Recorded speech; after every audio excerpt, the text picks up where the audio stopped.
Bonsoir à tous, vous êtes sur RTI 1, les titres de ce 20h. C'est effectif, les travaux de bitumage de l'axe Divo-Guitry-Côtière et la réhabilitation de l'axe PK109 ont démarré. Les travaux lancés il y a maintenant un an sont en cours depuis tout juste quelques mois. Limiter l'âge des véhicules d'occasion importants en Côte d'Ivoire, une mesure qui est diversement appréciée autant des acteurs du secteur du transport routier que des particuliers. Qu'en est-il en réalité? Des réponses dans le dossier de ce soir. Au Togo, le dialogue politique est ouvert depuis ce matin. Les délégués du pouvoir et de la coalition de l'opposition sont à la table des échanges afin de sortir de la crise qui dure depuis le mois d'août dernier. Des chanteurs et humoristes célèbrent la culture ivoirienne au Maroc. La première édition de la soirée artistique ivoirienne au Maroc vise à renforcer les liens culturels ivoiro-marocains tissés depuis 1973. Ravi de vous retrouver ce lundi 19 février. Merci d'être sur RTI 1. L'axe Divo-Guitry-Côtière et l'axe PK109 sont en chantier. Les travaux de bitumage et de réhabilitation lancés depuis un an ont effectivement démarré depuis quelques mois. Mamadou Kwasi. Des peleuses en plein chargement de camions pendant que d'autres machines mouillent et terrassent le sol.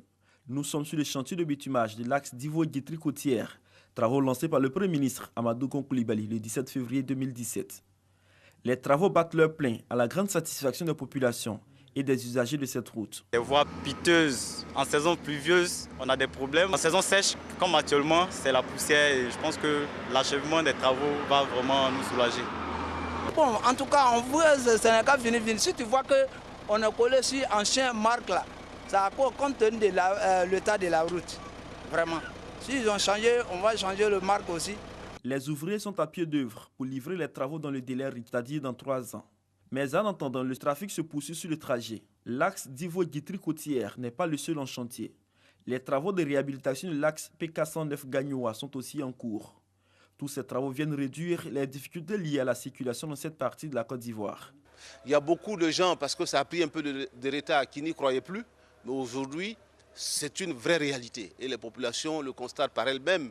Et vraiment, je tenais à encourager l'entreprise à aller beaucoup plus vite. Avec ces travaux, le ministre des Infrastructures économiques appelle à la prudence. Il y a des indicateurs, des limitateurs de vitesse qui ont été indiqués, que les automobilistes et les transporteurs puissent donc respecter toute cette signalisation.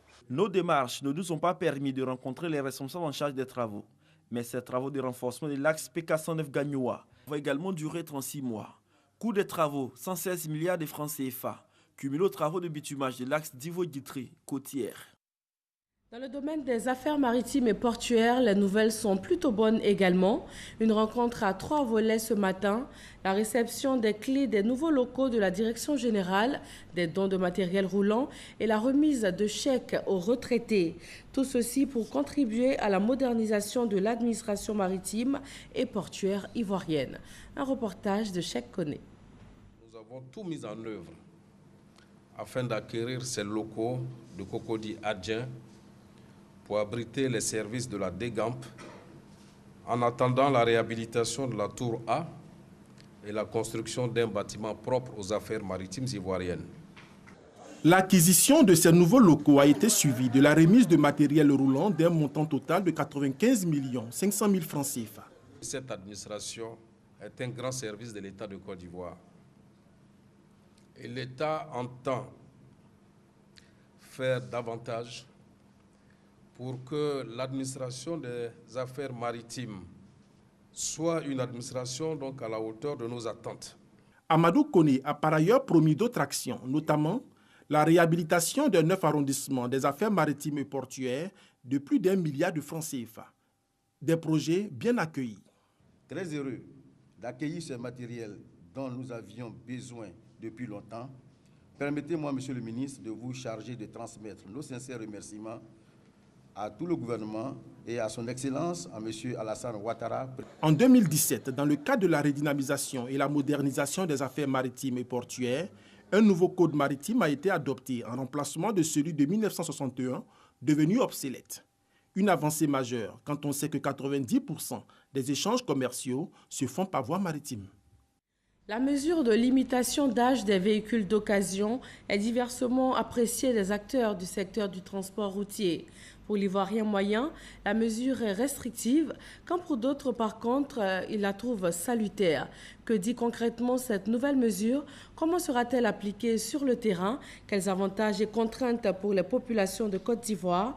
Nous avons enquêté sur le sujet et c'est un dossier signé Justine Sedjike. Les importations de véhicules d'occasion pour le transport en commun ou de particuliers ont rapporté pas moins de 100 milliards de francs CFA au Trésor public en 2016 et 50 000 véhicules ont été importés au cours de cette même année selon les statistiques du guichet unique automobile. Elle génère aussi de nombreux emplois, 6 000 emplois directs et 4 000 indirects selon des importateurs et revendeurs de véhicules. Malgré ces avantages, le gouvernement ivoirien a décidé de limiter l'âge des véhicules d'occasion importés en Côte d'Ivoire. Ça ne signifie pas qu'on n'acceptera plus des véhicules d'occasion, mais on ne peut plus continuer d'importer des véhicules d'un certain âge. 5 à 10 ans pour les voitures de tourisme, les mini-cars et les camions à compter de la date de leur première mise en circulation à l'étranger. La durée d'exploitation de ces véhicules est de 7 à 15 ans selon leur gabarit pour les professionnels du transport. Ces mesures visent à renouveler le parc automobile dont 75% des voitures et des mini-cars sont vieux de 16 à 20 ans et 15% des camions vieux de plus de 21 ans. Elles visent surtout à préserver la santé et la vie des populations sur les routes. Ce cas texte des experts de l'environnement et de la sécurité routière. Nos véhicules aujourd'hui, en particulier les véhicules de transport, ont des âges qui varient entre 20 et 30 ans.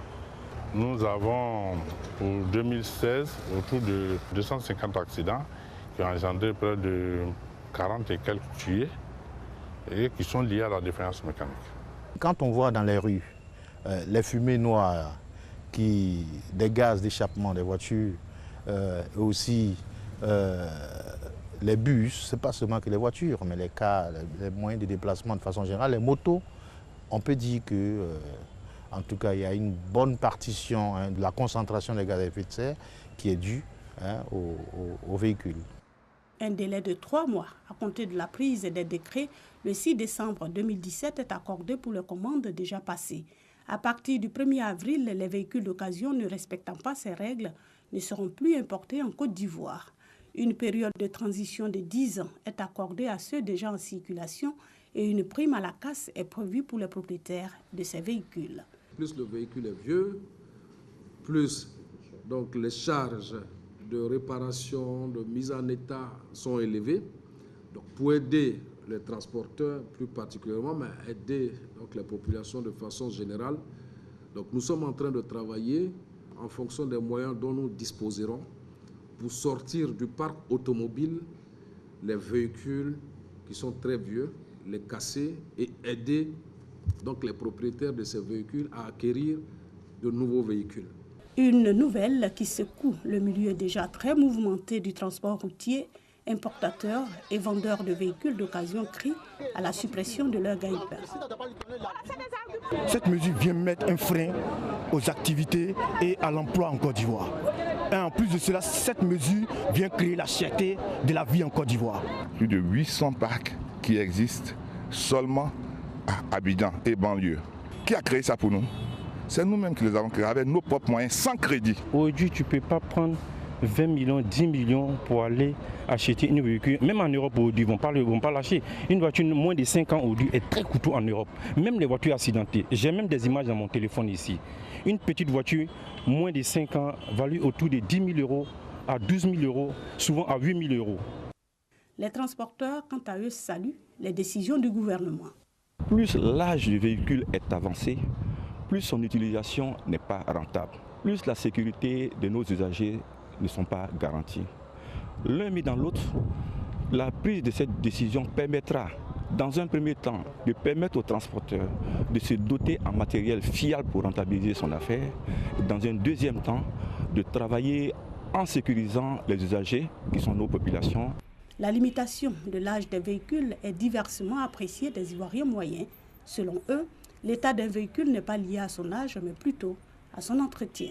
L'idée qu'ils ont donnée, c'est très bon. L'Afrique n'est pas un dépotoir pour dire que quand ça ne va pas, c'est ici qu'il faut ramener ça. Mais moi, je trouve que les véhicules déjà qui sont ici, il faut mettre l'accent sur l'entretien de ces véhicules-là. Il faut mieux entretenir pour plus que ça pollue l'air. Nous, on a même balance de vie avec les Européens. Nous-mêmes, 10 ans même, moi, ça m'arrange. C'est là-bas, c'est vieux. Ici, c'est pas vieux. L'Ivoirien n'a pas de gros moyens pour s'acheter une voiture de 20 millions et chaque 2 ans. Donc, pour le moment, à mon humble avis, qu'on mette un peu pause à cela. Pour moi, l'État a pleinement raison de retirer les vieux véhicules de la circulation parce que ça pollue l'air et ça rend malade. Et puis aussi, ils ont des mauvais systèmes de freinage. À chaque fois, ça cause des accidents mortels dangereux. S'il est vrai que ces voitures permettent à des individus et à des structures de se doter à moindre coût de moyens de mobilité, les effets néfastes générés par leur invasion ne sont pas à négliger. Toujours est-il que les acteurs du secteur ont jusqu'au 31 mars 2018 pour se mettre en règle. Direction Blo-le-Quin dans l'ouest ivoirien. 2 personnes y ont trouvé la mort lors des affrontements de ce week-end à la suite d'une altercation entre un gendarme et un civil. Le calme est depuis hier revenu dans la ville. Les appels à l'apaisement fusent de toutes parts. F. Boué et Abou Sanogo. Blo-le-Quin renoue avec le calme après une journée de samedi très mouvementée. Commerces et magasins ont ouvert ce dimanche. Reprise du trafic. Passé les moments de grande frayeur et de psychose, les populations vaquent à leurs occupations. Bon, ça a été terrible pour nous. On pense, et c'est mon souhait, que la situation devienne calme. C'est un samedi noir à Blo-le-Quin. On était paniqués. On a eu peur, on est resté chez nous. Et ce matin, on s'est levé, on est venu prier le Seigneur. Nous sommes réveillés dans la paix et nous sommes venus adorer notre Dieu parce que c'est lui qui a travaillé que la paix puisse revenir. Un déploiement des forces de l'ordre présentes dans la zone dans le cadre du règlement du conflit foncier dans la forêt du Gwendébé assure la sécurité des personnes et des biens. Pour rappel, une altercation serait survenue à un corridor de sortie de la ville entre un motocycliste et un gendarme qui a tiré sur le civil. En représailles, les populations ont lynché le gendarme avant de saccager la brigade de gendarmerie, les résidences du préfet et du sous-préfet de la ville. À cela s'ajoutent les résidences de gendarmes pillées et incendiées. Les cadres, les élus, les chefs coutumiers exhortent les différentes communautés à préserver la paix et la cohésion. Dans les zones centre et nord de la Côte d'Ivoire, le projet de développement des ressources humaines pour le renforcement de l'administration locale entre dans sa deuxième phase. Depuis la crise post-électorale, ce projet a permis de réaliser de nombreuses infrastructures dans la région de Gbeke. Et cette deuxième phase va prendre en compte le Haut-Sassandra. La Côte d'Ivoire et le Japon ont signé l'accord. Michel Digré. C'est une signature de convention qui devrait améliorer les performances de l'administration locale dans les régions de Gbeke et du Haut-Sassandra. Cette deuxième phase du projet fait suite à une première phase déjà réalisée dans le Gbeke et dont les résultats sont jugés satisfaisants par le directeur général de la décentralisation. Le bilan, tout le monde le sait, est très éloquent. Et je ne vais pas citer ici toutes les infrastructures qui ont été réalisées, mais tout le monde le sait en matière d'éducation, en matière d'hydraulique villageoise, en matière de formation également. Beaucoup de réalisations ont été faites. Le ministre de l'Intérieur et le représentant résident de l'agence japonaise de coopération internationale donnent les enjeux de cette seconde phase. Le défi de la phase 2 est la pérennisation. Autrement dit, à s'approprier ce changement positif dans la pratique du travail quotidien aux administrations préfectorales à la région de Gbeke. Les résultats très satisfaisants ont permis d'intégrer dans cette phase 2 la région du Haut-Sassandra afin d'affiner ce modèle et de le pérenniser par une utilisation des moyens budgétaires propres, cette fois-ci de la collectivité locale elle-même. Le PCNC est né en 2013 dans le cadre d'un accord de coopération entre l'État de Côte d'Ivoire et le Japon au lendemain de la crise post-électorale. Lutte contre le chômage, employabilité des jeunes, un programme d'aide à l'embauche a été lancé depuis le 2 octobre dernier. Le ministre de l'Enseignement supérieur et de la Recherche scientifique et celui de la promotion de la jeunesse, de l'emploi des jeunes et du service civique se sont rendus à l'université Félix Houphouët-Boigny de Cocody. Ils y ont rencontré les bénéficiaires de ce programme. Grâce Kando. Scolarité centrale de l'université Félix Houphouët-Boigny dans la commune de Cocody. Aristide, étudiant en sciences économiques et criminologie, est en stage dans ce service grâce au programme d'aide à l'embauche PAE. Nous effectuons les tâches administratives telles que les inscriptions des étudiants, la confection des diplômes, la saisie des relevés de notes, l'accueil des étudiants, le classement des dossiers. Cet autre étudiant non-voyant bénéficie aussi de stages au service de reprographie. Mon travail ici consiste à mettre des tampons sur les feuilles de copie, les feuilles de brouillon et à les classer. Quand on a été orienté ici, nous avons été accueillis à bras ouverts par notre chef de service. D'abord qui nous a dit que ce n'était pas facile, mais si on avait de l'abnégation et autres, nous pourrions nous en sortir. Le programme d'aide à l'embauche a été lancé par le gouvernement en octobre 2017. Il vise à donner une première expérience professionnelle aux jeunes. Il concerne 5000 jeunes, dont 1027 dans le domaine universitaire. Nous sommes venus voir les jeunes en activité. Nous avons vu des jeunes qui sont satisfaits de cette opportunité qui leur est donnée d'opérationnaliser leurs connaissances acquises dans les amphis et passer le message que nous sommes à leur écoute et que c'est vraiment une mission qui nous a été confiée de nous assurer que tous les jeunes bénéficient de toutes les opportunités d'insertion possibles. Ça nous permet de répondre aux exigences de la réforme licence master doctorat, qui est une réforme qui exige que dans le cursus de l'étudiant, il y ait une formation pratique. Et c'est ce que nous n'avions pas. C'est une innovation majeure. Le programme d'aide à l'embauche en faveur des jeunes dure 6 mois renouvelables. Dans le secteur agricole, 8 pays sont à l'école de la production de l'igname. Le Centre suisse de recherche scientifique en Côte d'Ivoire a permis à 27 étudiants de 8 nationalités de mieux appréhender le système de production de l'igname par des cours théoriques et par des formations pratiques. Kwadi Kwame.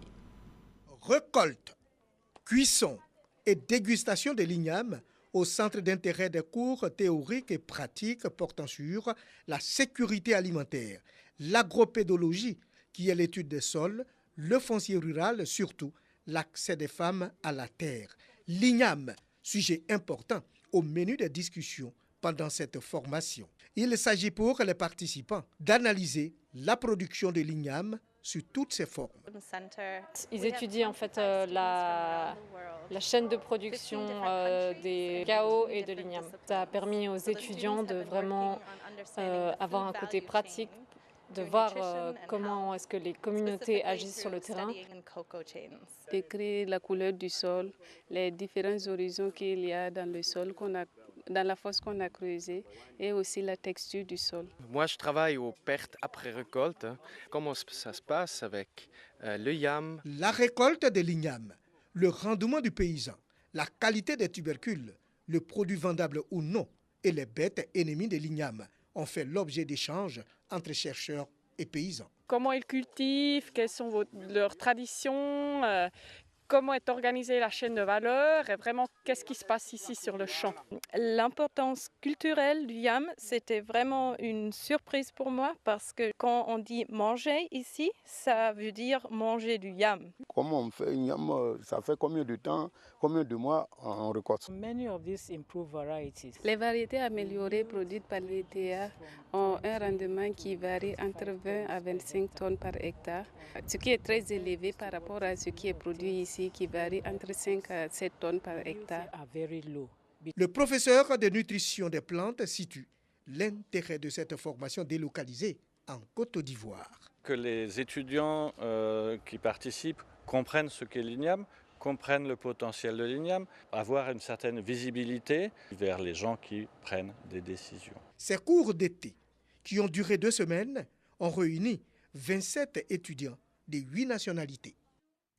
Le ministère des Ressources animales et halieutiques offre 1 tonne de viande et 750 kg de lait à des familles vulnérables et enfants en difficulté. 19 structures, dont des orphelinats et des organisations non gouvernementales, sont chargées de leur redistribution. Ces produits saisis à la frontière du Ghana ont tous été analysés et déclarés sains et sans danger pour la consommation humaine. Ils ont été réceptionnés par le ministère de la Solidarité, de la Femme et de la Protection de l'Enfant. Notons en bref l'arrivée ce soir de 170 Ivoiriens à l'aéroport d'Abidjan. Ce sont des migrants qui rentrent de la Libye. Et qui sont ces Ivoiriens qui, au péril de leur vie, tentent l'aventure de l'autre côté de la Méditerranée? Leur profil type a été dressé par l'Organisation internationale pour les migrations et le gouvernement ivoirien. La plupart ont entre 18 et 30 ans. Ils sont jeunes et célibataires. Sidonie Davila. À la recherche d'un mieux-être, les migrants confrontés à des difficultés de tous ordres sont parfois obligés de rebrousser chemin. Ils présentent tous le même profil. Jeunes, ils ont entre 18 et 30 ans. Ce point est fait par l'Organisation internationale pour les migrations, OIM. Si on veut faire une caricature, si vous voulez, du migrant type, alors on constate tout d'abord que c'est un homme. 80% des cas, c'est un homme. Célibataire, 85% jeunes qui ont entre 18 et 30 ans, dans plus de 70% des cas avaient un emploi rémunéré avant de partir. La protection et la réintégration du migrant en Côte d'Ivoire est un projet de l'OIM mis sur pied depuis le 5 octobre dernier. Les activités de réintégration prévues dans le cadre de ce projet permettent de renforcer les initiatives du gouvernement en vue d'améliorer la protection des migrants. Une fois que les migrants reviennent en Côte d'Ivoire, en plus de l'appui que l'État donne à ces différentes personnes, dont notamment l'appui psychologique, le pécule de retour, le non-vivre, les vivres. Il y a toute une procédure de réintégration qui prend du temps. Et il est important de comprendre que tous les migrants, tous les Ivoiriens ont les mêmes droits. Et une fois que les personnes sont de retour dans la réinsertion, elles doivent participer de la dynamique qui se place ici en Côte d'Ivoire. La vulnérabilité, l'expérience professionnelle et les compétences des personnes peuvent garantir la durabilité du plan de réintégration et sont aussi les critères pour bénéficier d'une aide à la réintégration. En même temps, en France, le Premier ministre a reçu ce lundi un rapport qui vise à améliorer l'intégration des immigrés autorisés à rester dans le pays. Un rapport de 72 propositions, dont la création d'une agence dédiée à l'intégration des étrangers. Et le gouvernement a annoncé la prise en compte des grands axes de ces propositions. À Lomé, au Togo, les délégués du pouvoir et de la coalition de l'opposition se sont retrouvés ce lundi. Un dialogue politique qui a pour but de sortir de la crise qui dure depuis le mois d'août dernier. Des manifestations ont lieu régulièrement contre le régime de Faure Gnassingbé qui a succédé à son père Gnassingbé Eyadema en 2005. Gabriel Zani. Au Togo, pouvoir et opposition assis autour de la même table, ce lundi à Lomé, dans la capitale togolaise. Des pourparlers de paix qui interviennent après 6 mois de crise politique. À la cérémonie d'ouverture des discussions, le président ghanéen Nana Akufo-Addo, facilitateur dans la crise, a déclaré que la paix n'est pas négociable pour le Togo. 14 partis d'opposition et le parti au pouvoir, Union pour la République, représentés par 7 délégués, vont aborder un large éventail de préoccupations dans le rétablissement de la Constitution de 1992 au cours des discussions. Cette Constitution prévoyait un maximum de 2 mandats présidentiels. Le dialogue va durer une dizaine de jours pour l'opposition et il doit ouvrir une nouvelle page pour le Togo. Le porte-parole de l'Union pour la République a de son côté affirmé participer à ce dialogue dans un esprit d'ouverture. Depuis septembre, des marches populaires pour demander la démission du président togolais Faure Gnassingbé et la limitation à 2 du nombre de mandats présidentiels rassemblent des milliers de personnes dans les rues de Lomé. Le président Gnassingbé a succédé en 2005 à son père, le général Gnassingbé Eyadema, qui avait dirigé le pays pendant 38 ans. Il en est aujourd'hui à son 3e mandat, ayant été réélu lors de scrutins contestés par l'opposition en 2010 et en 2015. Ce dialogue, qualifié du dialogue de la dernière chance, suscite l'espoir chez bon nombre de Togolais. Parlons culture, des producteurs de cinéma hollywoodiens sont à Abidjan. 47 récentes productions ont été présentées lors du Marvel Festival d'Abidjan. Il œuvre à la promotion du 7e art et pour la renaissance des salles de cinéma. En tête d'affiche, le film Black Panther, sorti simultanément en Côte d'Ivoire et aux États-Unis. David Soyo et Franck Quadio. Iron Man, Captain America, Thor, Spider-Man et Black Panther. Des super-héros issus de comics américains bien connus du public sur le grand écran à Abidjan. Le Marvel Festival est la tribune choisie. L'ambition était de créer une scène émulation autour des films des studios Marvel. Le premier objectif, c'est de faire en sorte que le public découvre des films qu'il n'a pas forcément vus, dans des très bonnes conditions. Et puis, c'est aussi de rencontrer le public ivoirien, de rencontrer l'ensemble des acteurs ivoiriens, des gens avec qui on va pouvoir développer nos activités ici. Le festival débute avec l'avant-première de la dernière production Marvel, Black Panther.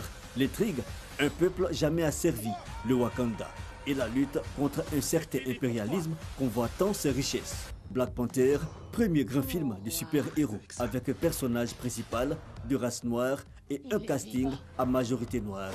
Black Panther du réalisateur Ryan Coogler, un afro-américain, a su charmer le public. Excellent film, effets spéciaux terribles. Franchement, rien à dire. Je suis satisfaite parce qu'enfin, on met l'Afrique en avant. Ivoirien et acteur dans ce film de 2h15, Isaac de Bancolé joue le rôle du chef de la tribu de la rivière dans l'état du Wakanda. Il est fier d'être à Abidjan pour parrainer ce festival. Organiser ce mini-festival Marvel et de m'inviter pour venir parrainer ce festival, c'est parce qu'ils y trouveront leur compte. Et pour les jeunes Africains, pour les jeunes Ivoiriens, c'est la preuve qu'être né ici, aller ailleurs et puis revenir, être représentant d'un blockbuster comme Black Panther. Notre rêve, c'est de voir la Côte d'Ivoire renouer avec le grand cinéma. Et le festival Marvel, avec un film qui parle de Black Panther, un film dans lequel joue notre compatriote Isaac de Bancolé, est pour nous une grosse opportunité. Pendant 3 jours, la première édition du Marvel Festival Film d'Abidjan a réussi le pari de réunir plusieurs générations d'amoureux du comics et du cinéma d'animation. La première édition de la soirée artistique ivoirienne au Maroc a réuni des chanteurs et des humoristes ivoiriens. C'est un spectacle qui vise à renforcer les liens culturels ivoiro-marocains. Ils ont été tissés depuis 1973. Issa Yeo, notre envoyé spécial au Maroc. Rabat, au Maroc. Sal Banini, du ministère de la Culture et de la Communication du Royaume chérifien. La culture ivoirienne célébrée dans toute sa diversité. Nous sommes à la première édition de la soirée artistique ivoirienne organisée par l'ambassade de la Côte d'Ivoire au Maroc.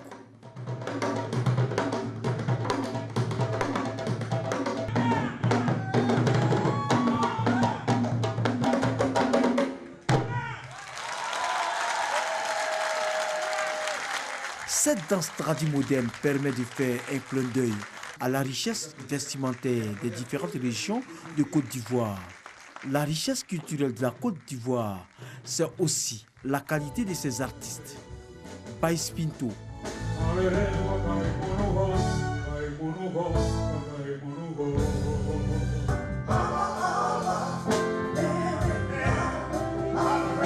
Wenye Pedro, connu aujourd'hui sous le nom de Soul Ayom.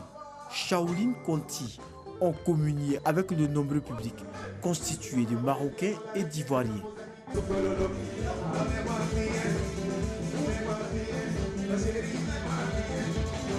Ce n'est pas tout. Les humoristes étaient de la partie. L'ambassadeur Agalawal et le Magnifique ont démontré que la Côte d'Ivoire est un pays d'humour. Un garçon qui te trompe et puis un garçon avare. Tu préfères qui? Tu préfères? Lui qui me trompe. Quand je suis arrivé, j'ai un peu cherché à comprendre quelques mots arabes. Assalamu alaikum. Voilà. Les baisses. Kouchmizia. J'ai apprécié la soirée d'aujourd'hui, elle était vraiment magnifique. On s'est vraiment trouvés comme chez nous en Côte d'Ivoire. Franchement, c'était super, c'est magnifique. Et de toutes les façons, je serai au Massa pour le mois de mars. Cette soirée artistique ivoirienne est le renforcement culturel entre la Côte d'Ivoire et le Maroc. Nous avons organisé il y a de cela une année la semaine du cinéma ivoirien qui se déroule de manière alternative en Côte d'Ivoire et au Maroc. Et aujourd'hui, nous sommes à une autre activité artistique et vous voyez que les Marocains sont nombreux, aussi nombreux que le public ivoirien, pour dire que la culture ivoirienne se porte très bien. La première édition de la soirée artistique ivoirienne au Maroc a mobilisé plus de 400 spectateurs. La deuxième édition est prévue pour se tenir en début d'année prochaine.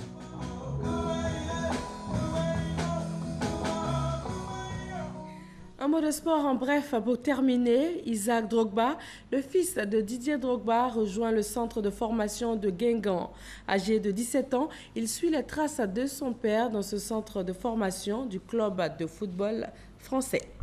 Voilà, merci de rester avec nous sur RTI 1. Très bon début de semaine à tous et à demain, 20h.